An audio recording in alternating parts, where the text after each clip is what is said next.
very honestly. So my friend and I, when we joined Top 1%, and when we used to sit in the classes, we saw these people who would come for the to talk about their journeys in the middle of the session, and we had promised each other that one day we'll also give that session. So that was our motivating factor, and then we had decided in our minds very strictly that we will only go to a good B school, and if we don't get into a good B school, we won't go. Focus has now moved to more European schools, and over there, my top priority is INSEAD. Right. So, if I get into INSEAD, then I think that's my dream school. That has been my dream school before also. But then I started dreaming about Wharton and Harvard also when I joined top 1%, Yeah, and I was like, I could do that. I can So I understand think that process. so I think I learned to dream bigger. So I think I'll give a huge shout out to Sandeep sir for this thing, but because I think I wouldn't have dreamed bigger if I did not attend all these classes and his lectures. I also went for Jet Set Speaker in Bangalore last year, so that was also I think a great session. 12 hours of session, that was great. So yeah. Okay. Yeah, that's yeah. First of all, congratulations on a very good GMAT score. On a very good, sorry, GRE score. On a very good GRE score. Yes. And yeah, and you actually got the score very recently. And do you remember? Yes. I've recently. Yeah. Please go ahead. No. I was just saying, yeah, I've just given it last month. Okay, This, yeah.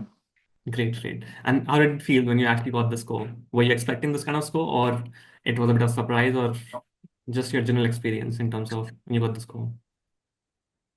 No, not a surprise for sure. Mhm. So I think I had my. I've been preparing for exams for quite some time, but haven't had the correct strategy in place to Okay. prepare for it. So I just worked on my strengths and weaknesses this time. I knew where I was lacking, and then I decided finally how to proceed for this particular exam, and I think that's where it helped the most. Mostly the reason was that I knew I wasn't able to give this as much time as I should have. I was Mhm. initially, as I also said, that I was initially preparing for GMAT, Okay. but then I changed my strategy. I knew where I was lacking, and I knew Mhm. what my strengths were, and so I then ended up giving a GRE.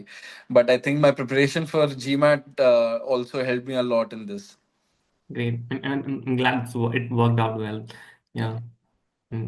You got a 93% line verbal, so definitely a very good score overall. I'll just Yeah. stop share. Yeah. Yeah.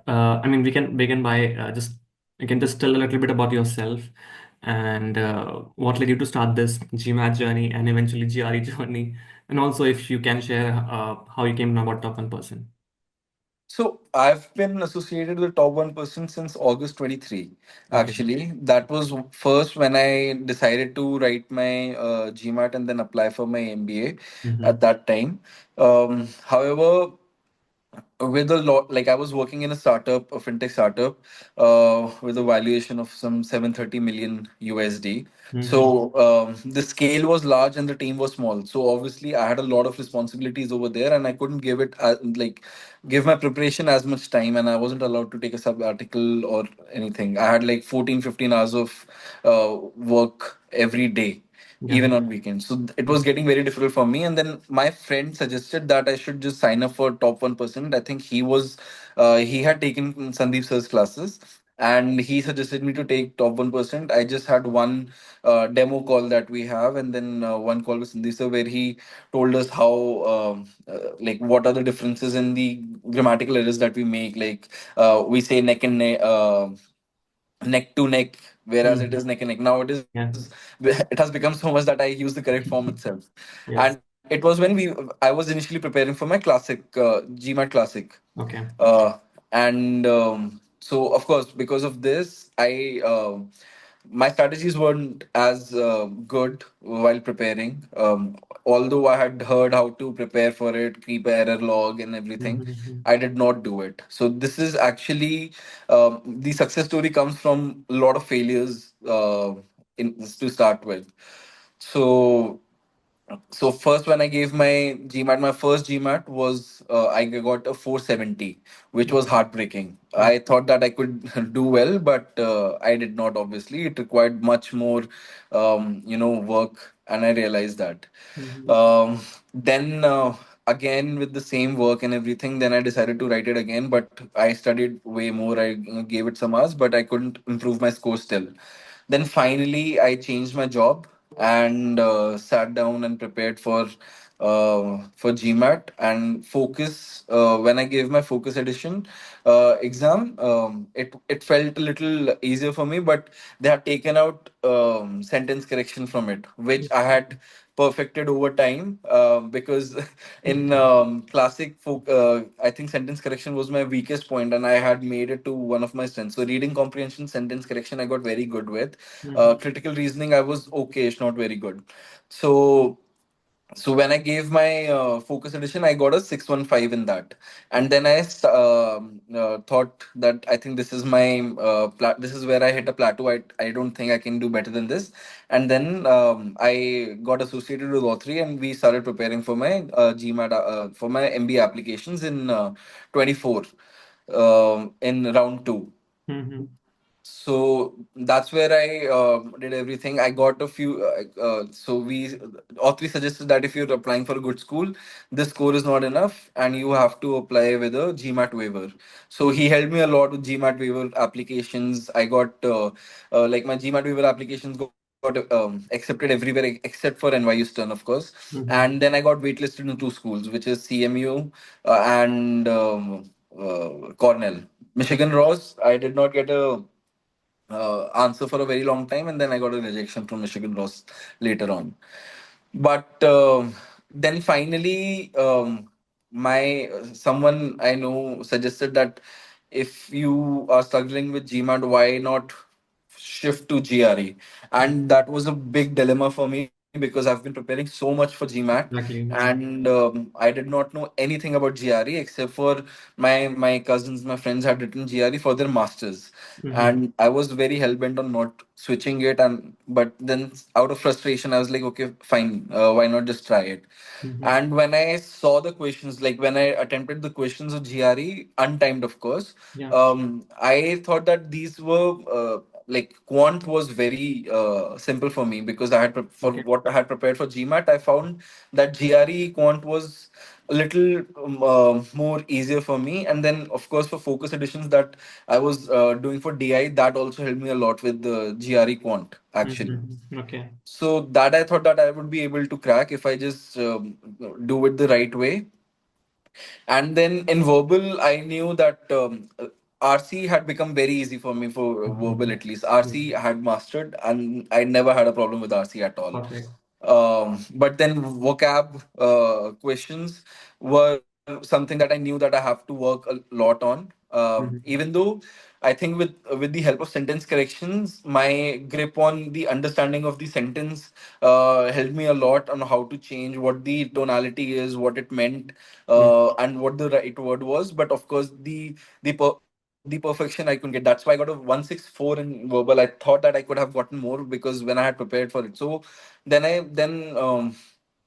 actually I had already invested so much with top 1%, and I had all the material Mhm. to study with it. I realized that it is just vocab that I need to work on. Yeah. So that's when I went online and got all the resources that I could, like, of course, YouTube. Then there was ETS's Mhm. preparations, magoosh, all these things. So I took all the resources that I could find, and then also asked my friends and family how they had prepared for it.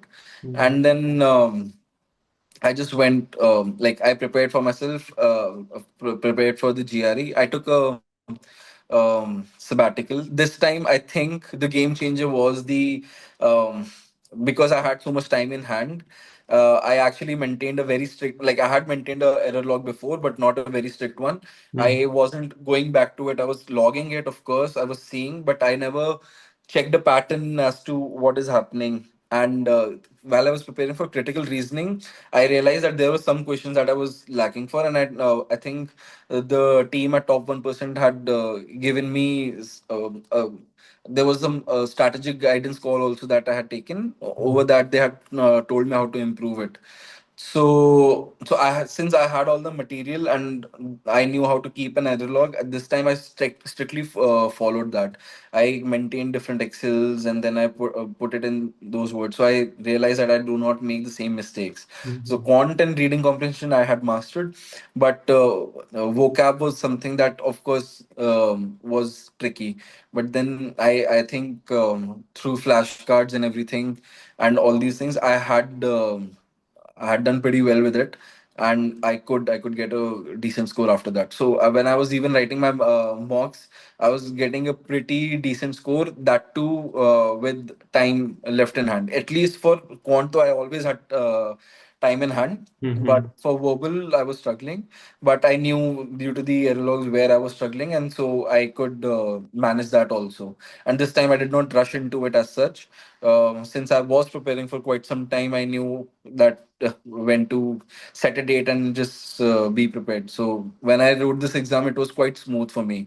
Essay writing was something. The analytical essay writing was a part that I had only done once. That too Uh, when I had given my classic for the yeah, first class credit. time. I never prepared for it as such, but I do write essays quite easily, but I that is one area that I did not prepare myself very well with. Mhm. So when the question came, it felt natural to me. I think I gave a good answer, but of course the scoring would be different because when I checked, of course, I think the language, the punctuations, where I couldn't I could have shortened some of my part. I think I didn't do it, but so that's where I think I lost my marks in essay writing. But that is, of course, because I did not Yeah, prepare as much for yeah, it. you do not prep actually. It's just that there are some specific points that angle they're looking for, and it doesn't really matter how good you write. It just if they can get those things, then they Yeah, get the points. That's what it is. So, and that's right. completely fine. You will be able to justify your essays and everything through the Mhm. application cycle. So, Right, of course. yeah, So of course, because I did not prepare for it, so I'm not very disheartened by by the score. I exactly. mean, a little I am, but And of frankly, course, yeah. not many people really care about the AWS. To be Yeah, let's be honest. yeah, exactly. So that's how I prepared. So Mm-hmm. I think with my preparation for GMAT and the strategies that I learned there, because these so you get the material everywhere, but it is the strategies that help you. So Mm-hmm. maintaining an error log, how to prepare RC with Octave and everything, I had mastered so much that when I saw these GRE RCs are much shorter in Mm-hmm. comparison. I was just so it was so easy for me that I had no problems at all with that. The only new part that I had was the vocab section where you have to complete the sentences and put in the right words and those things. So that was obviously new, but I knew that this is only one area that I have to focus on. The other two areas I was pretty good with. So that was quite easy for me.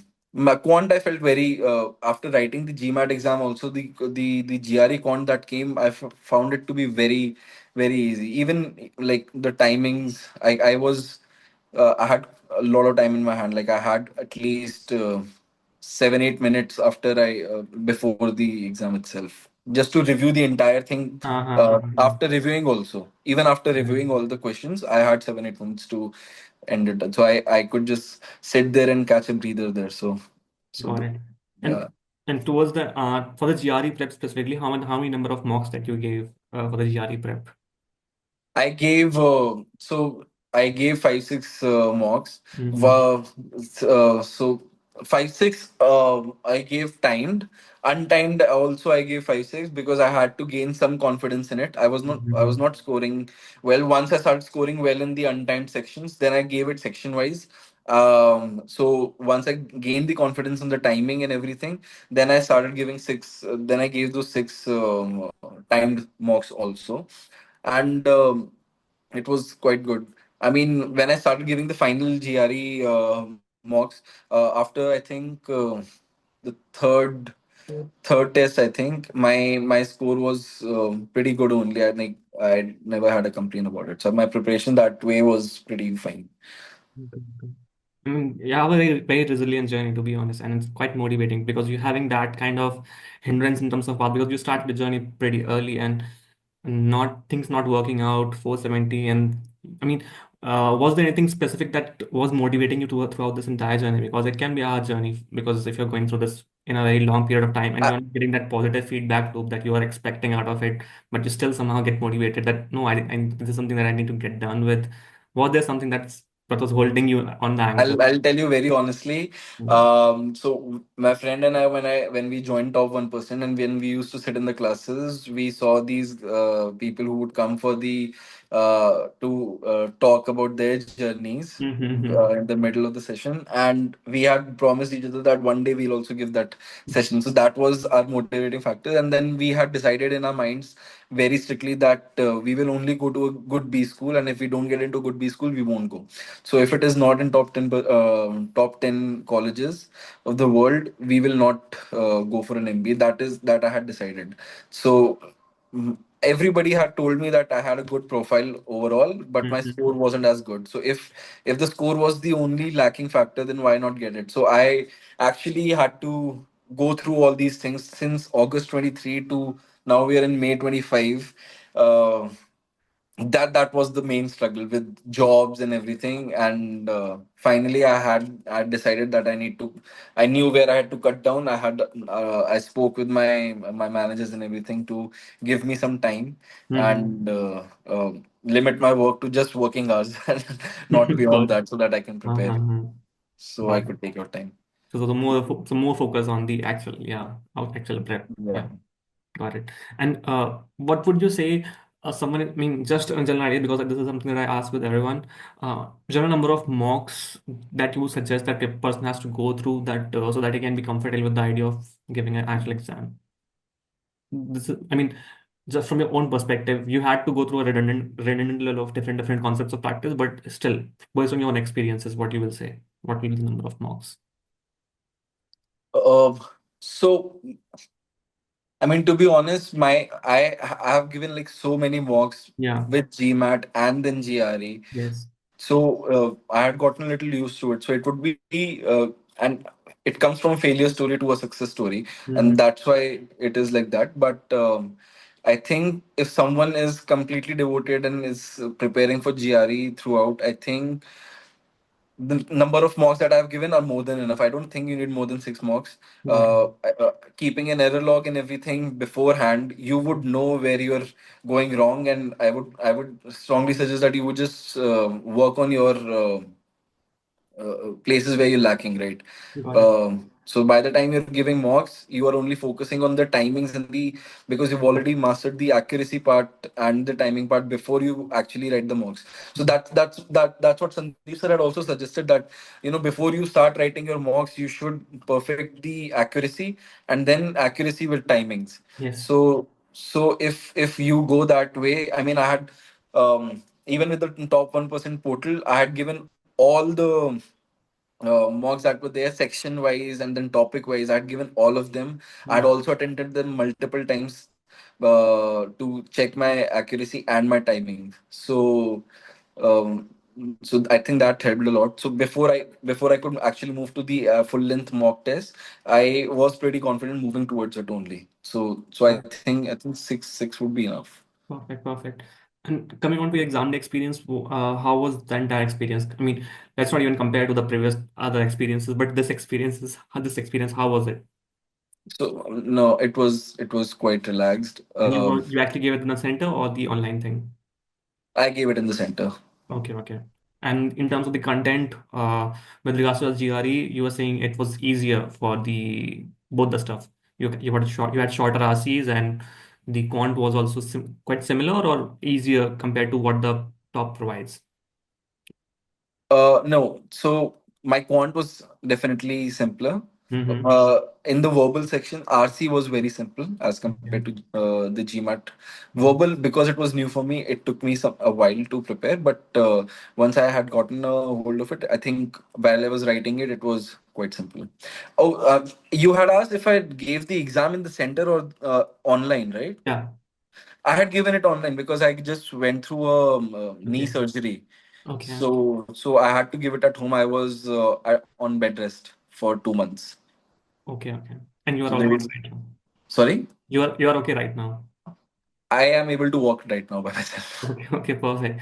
Yeah. So how was the entire online experience? Was completely smooth, or there was any kind of hiccups? No, it was completely smooth. There were no issues at all. Mhm. The checking and everything. I mean, they already gave the guidelines as Yeah. to Yeah. how the room and everything should be. Mhm. They I think the only part was that you might not have all the um if you do not have all the facilities at home. I like my house has a different office room which Okay. I had prepared. So for me it was quite easier Yeah. that way. Got it. Only because of my surgery, I had gotten that room prepared to write this exam with all the standards and everything. Mhm. So it was, but I can feel that there might be some issues that might occur in the online as to you never know when your power might go. So I had to keep a backup of it. So there are a lot of things that you have to invest for the online session also because Yes. it can really disrupt your exam midway, and if that happens it really messes up with your mental preparedness and calmness, I think. Correct. Correct. So before writing the exam I had to keep a power backup so that even though the electricity goes or for any reason Mhm. my room is lit up and my internet does not get disconnected. So I Correct. had done that. I knew that it should be complete. The room should be completely vacant except for just a table and a chair. So I had to exactly wipe out the entire room. There was nothing in that room except for a mandir. That mandir also I removed Mhm. because there shouldn't be anything. So that took a lot of work for me, of course. But since I had no other option, I Mhm. had to do this only. Got it. And of course, I had given GMAT before at the centers, so I knew the standards, the examination standards as Yeah. such, like what is exactly required out of the as an examination Yes. center. Mhm. So even the mocks that I wrote in that room itself, Okay. so Okay. that I'm able to to know that if I'm able to sit for 3 hours, how to keep my leg Mhm. at a position because that if that starts hurting, so Yeah. all those things were going on in my head. But I think this time my preparation was really spot on. I was prepared to write the exam Perfect. with all of it. Even with my ACL surgery and everything, I had a cast on. I knew where to keep my leg. I showed Okay. it to the proctor, Uh-huh. and so this time I think my preparation was spot on as to I did not leave any page unturned this time. I'm glad. Yeah. And finally, any do's and don'ts that you would want to share from this entire journey of yours? Yeah, of course, there are a lot of don'ts I Mm. would share. Yeah, Of please. course, one is when you're preparing for something, you have to. I mean, a few of the major mistakes that I've done is that I was in the weekend batch. I used to study that and just for the sake of completing all the questions. I mean, on the very first day before joining the class, Sandeep sir's classes, I was told that if you don't complete the pre-work, the Mm. classes would be useless for you. Yeah. So a lot of times, if I did not do the pre-work, I wouldn't understand. So when I went back and studied for it, when I studied through the recordings.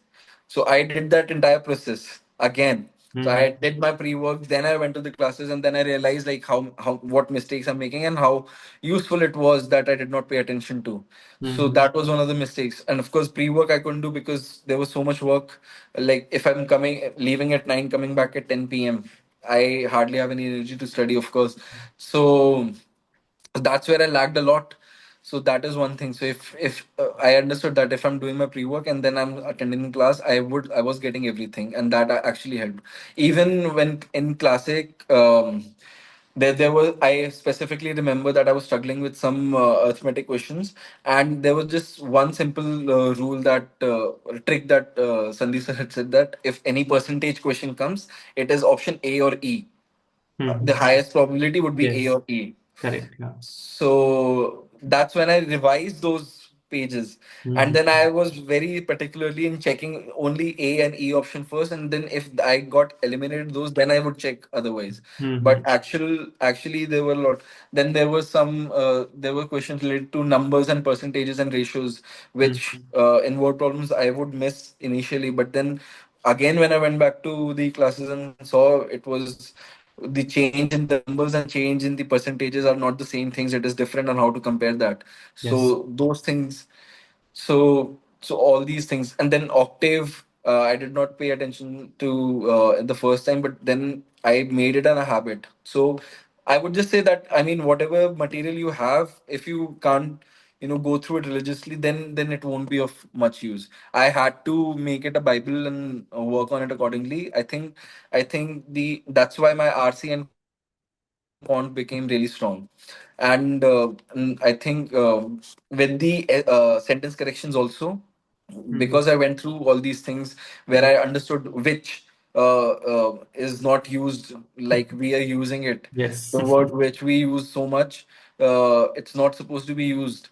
And the tonality. So tonality came from the understanding of octave. So even when I was preparing for, let's say, if I'm giving for GMAT, if CR or an RC question came, I think that helped me a lot to understand the tonality when I gave the GRE verbal, to Mhm. to understand the right to put in the right words. Okay. So that helped me a lot. So so you need to understand the entire, so that I made octave my this thing my main tool to go through an RC. And when I saw GRE RCs, they were really small in size. Uh, so so that became easier. I also did one thing Mhm. that was really at the end, but um, which was the LSAT RC questions that we had. I Yeah. think they were lengthier, and they had some words, difficult words to understand and Yes. everything. So to check my vocab, I used to go through all those passages to understand that if I'm getting the right word of the word, that I right meaning of the word. If I don't know the word, if at least Mhm. I'm able to understand its meaning. So Yeah. that is one exercise that I did, because of course I did not take top 1% GRE classes. That was all what I did by myself. Mhm. Yeah. But I think that also helped me a little. So this understanding of the sentence in the passage really helped me. Got it. Got it. Perfect. And those are really valuable pointers. Thank you for that. And moving forward, what are your plans as of right now? If you would like to share. I mean, you are not. I'm guessing you would like to use the score and try one more time instead of waiting for the wait list to appear. I'm sorry. Can you please come again? Sorry. Yeah. So, what are your plans as of right now? You're planning for round one this year? Right. No, yeah, I'm planning for round one. Right. This year, I'm not applying this year anymore Okay. for any of the universities. Now, I am. I think at this position, I'm at a very good position to apply to round one for next year. Perfect. Perfect. And And you have sufficient I time, definitely. Yeah, I have a Yeah. lot of time in my hand. So I have enough time in my hand to prepare for my applications and give it in round one. So that my plan is, I've already shared the list of schools. You might have gone through it. I'm not planning to go to US anymore. Before we had only applied to US, or three and I, but with whatever's happening in the US, I'm a little skeptical about applying there.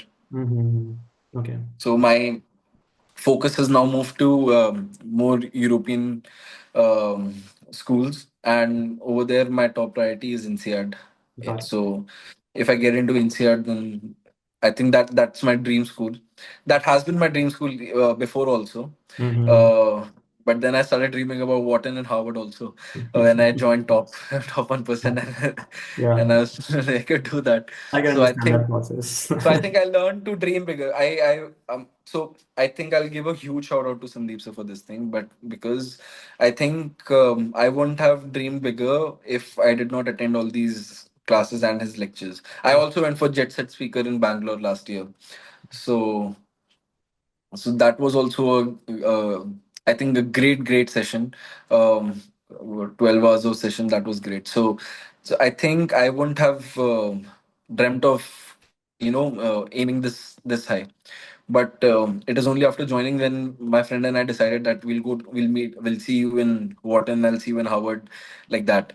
So, and INSEAD was of course my top preference at that time also. So right now I'm just hoping that I get into INSEAD and start applying to it. I've already started my application Mhm. again. Okay, yeah. So yeah, Great, great. That's great actually. And I'm glad, so I would be very happy to actually hear that. Yeah. That's actually helping people to shift that mindset that going for only the top schools. Yeah, that's great to hear. yeah. Yeah. Otherwise, I would have settled for SD Bocconi and other schools. And Mhm. I think I'll give a little credit to Autry also. When I said when I told Autry that can we just when can we also apply to SD Bocconi with the score? So he told me you can just send your score there and we'll prepare something. These are not so difficult. So when he waved them off like that, I think that gave me a little bit confidence that if it is so easy, Awesome. then I don't want to go to SDA Bocconi. Yeah, I Even though, respect. no Yeah. disrespect, I mean, it's a great school, Mm-hmm. but now I only want to aim for the best. Got it. Got it. That's nice to hear. Yeah. Yeah. Parth, one more time. A big congratulations on a very good go. Thank And you so much. yeah, I think we'll be in touch. You will be knowing anything about your updates and your and all the rest over your next application cycle that you have. And thank you for your time. Definitely, yeah. I'll keep you posted, yeah. Yeah, definitely. Chalo, Yeah. okay. Bye bye. Have a good day. Okay. Bye. Thank you. Bye bye. You too.